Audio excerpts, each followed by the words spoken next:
Greetings. I would take the opportunity to open my talk with a quote.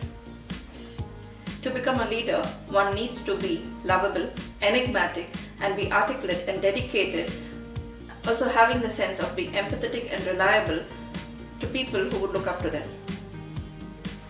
I would also take the opportunity to address how each and every single one of us are natural born leaders. I urge us all to hold hands together and break the glass ceilings that is set by social norms and help us reach new heights. Today, I would like to talk about my great-great-grandmother as an example of being a remarkable leader. Her Majesty Maharani Kempananja Mani Vanivila Sanidana was ruling between the years 1866 to 1934. She was the Queen and the Regent of Mysore, regent between the years 1895 and 1902, during the period when my great-grand-uncle Maharaja Krishnadevara Vadiyar IV was a minor.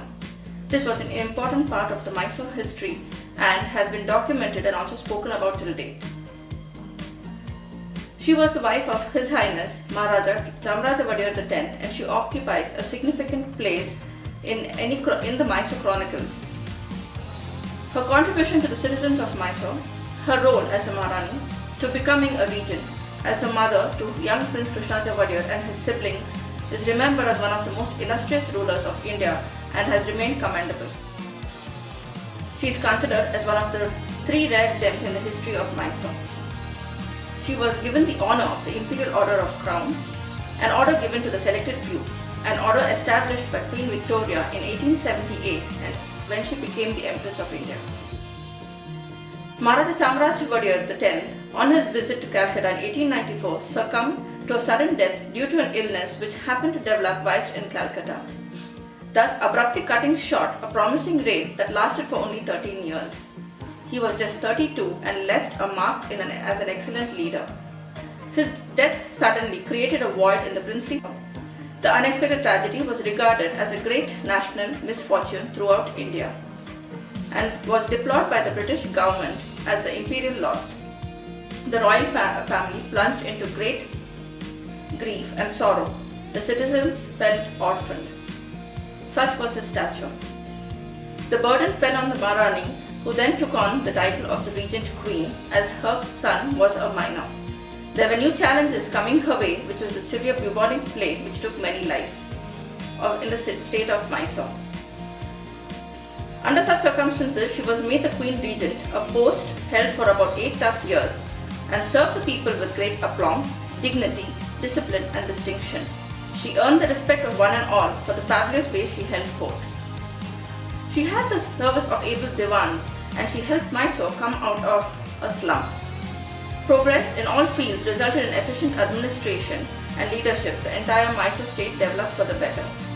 Be it from promoting the Indian Institute of Science, the construction of the Vani Vilas Sagara, which is a dam, be it the construction of the new palace, extension of new localities in Mysore, water supply through pipes, laying foundation of the Victoria Hospital in Bangalore were enough to testify to show her skills as being an able administrator and ruler.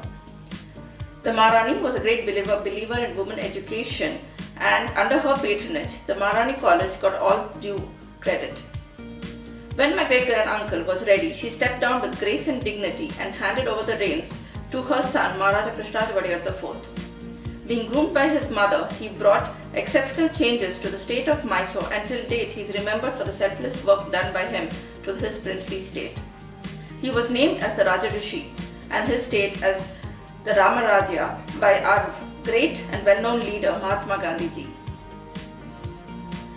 As I am talking about the history and the golden glorious yesteryears, it makes me truly proud and honored to be part of an amazing lineage. I wish to carry on the humble work of my own journey, bringing changes and helping people to have the strength to become leaders and to follow their dreams and visions. A true leader is someone who would lead by example and walk the talk, and would be ready to accept the criticism and show the path to people who look up to them. I thank you all. I wish you all well. Thank you.